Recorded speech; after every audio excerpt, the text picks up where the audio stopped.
America demanded change. Donald Trump wins the presidency. And change is what we got.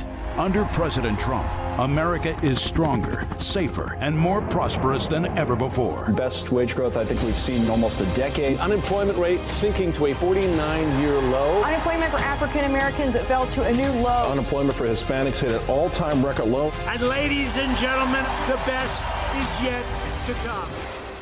And on June 14th, 1946, God looked down on his planned paradise and said, I need a caretaker. So God gave us Trump. God said, I need somebody willing to get up before dawn, fix this country, work all day, fight the Marxists, eat supper, then go to the Oval Office and stay past midnight at a meeting of the heads of state. So God made Trump. I need somebody with arms, strong enough to rustle the deep state, and yet gentle enough to deliver his own grandchild.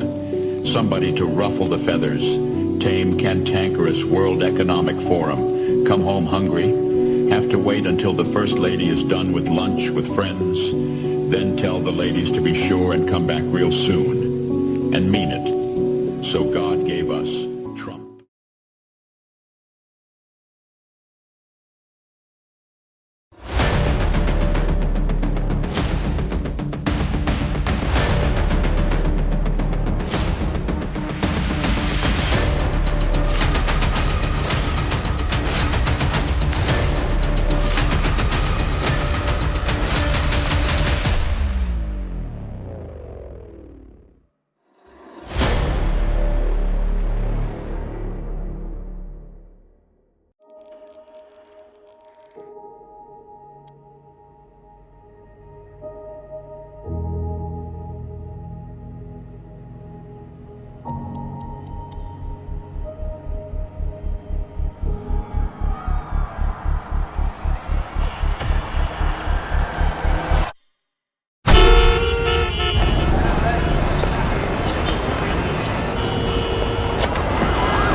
Today we're talking about a surge of respiratory illnesses in China. The flu, RSV, and other infections have been sweeping across some parts of the country as China experiences its first full winter since easing COVID-19 restrictions.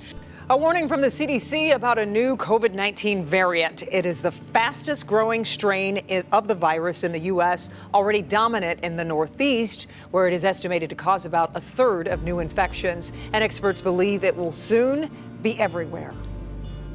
In a matter of weeks, it's expected to become the leading coronavirus variant around the world. JN1 has been dubbed a variant of interest by the World Health Organization because it's spreading so quickly.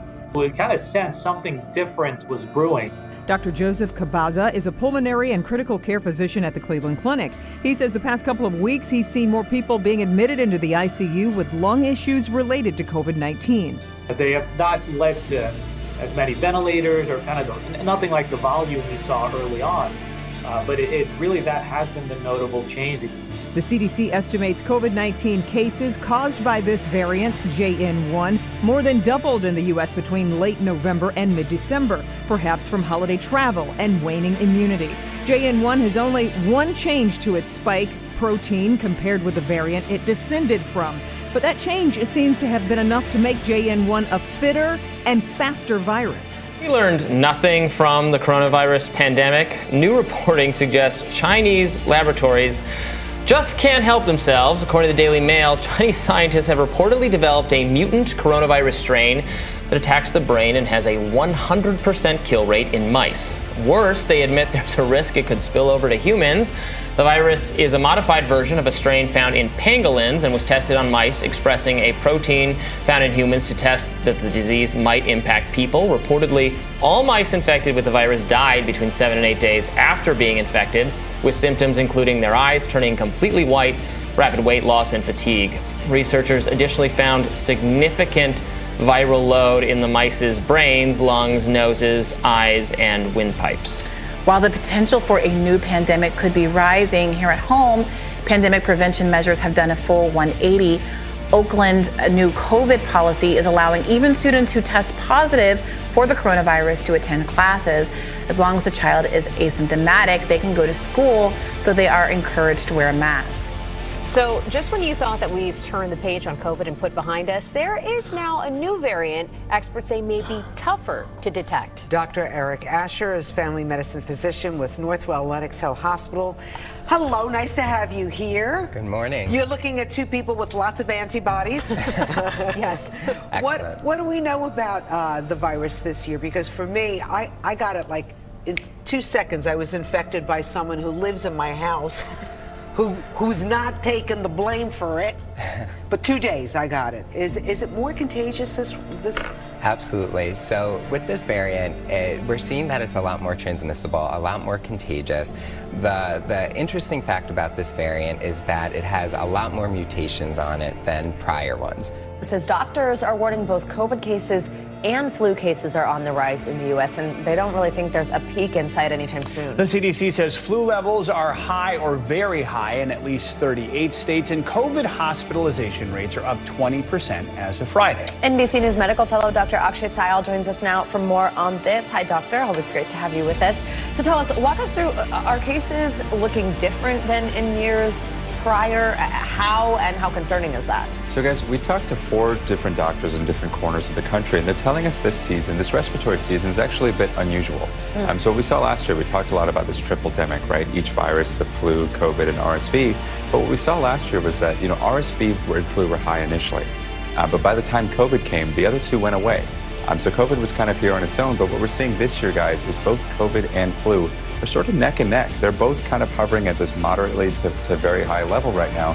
And that's actually worrying doctors. What does that mean? Could we see people get sick at the same time with both? Could we see back-to-back infections? We've talked a lot about this lingering cough people seem to have. So definitely an unusual respiratory season this year, guys. You're not going to hear about this anywhere on the news, but on February 14th of 2024, all right, we had tons and tons and tons of people telling us that they were getting sick. And there's a lot of similar stuff.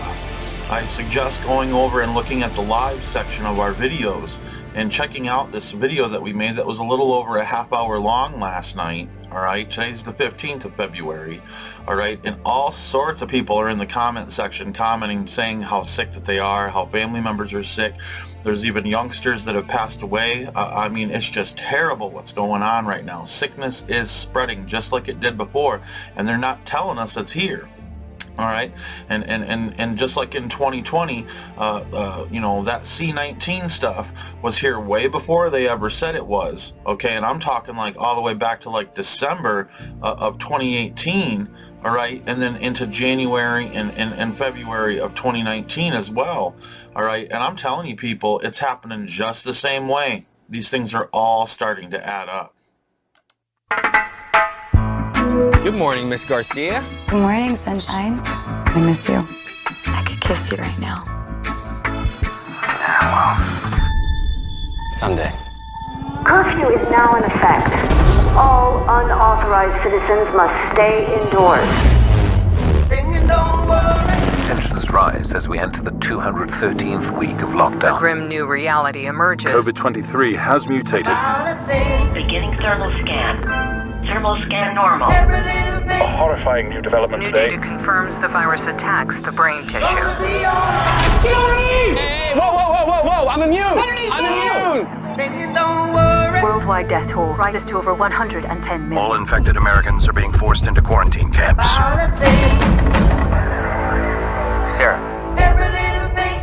Sarah, what's going on?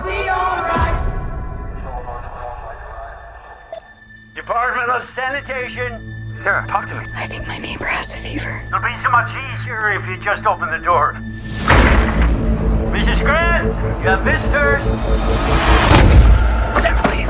Sarah, open that door. Sarah, do not open that door.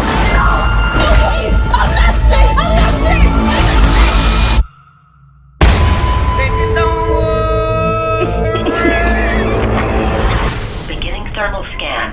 3, 2, 1. Anomaly detected. Armed guards will be arriving in 4 to 6 hours. You must not attempt to leave your home, or you will be shot on sight.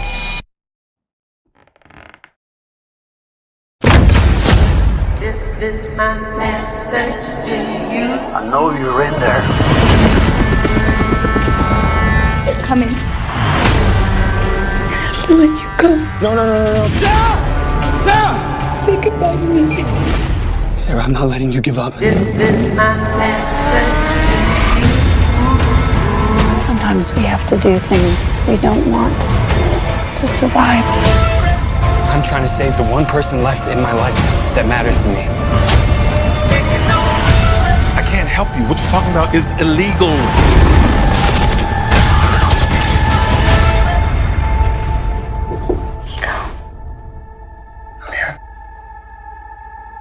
Every little thing gonna be alright. And remember, stay safe, sane, and sanitize.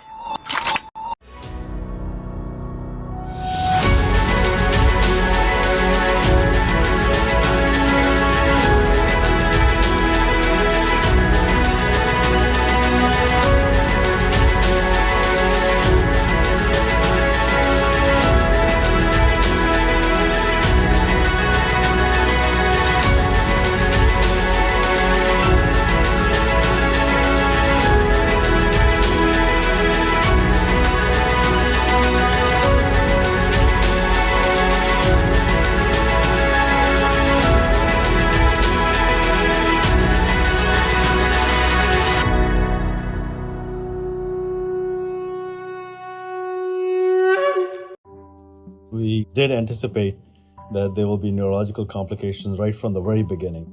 I've been studying viruses since the 80s when the AIDS pandemic started, and it was the same story there too. A lot of people have long-term cognitive problems, even if their virus is well under control. What affects the brain can be extremely devastating because it can affect your personality, your ability to think and concentrate, your mood, and those things that make us a person as a whole.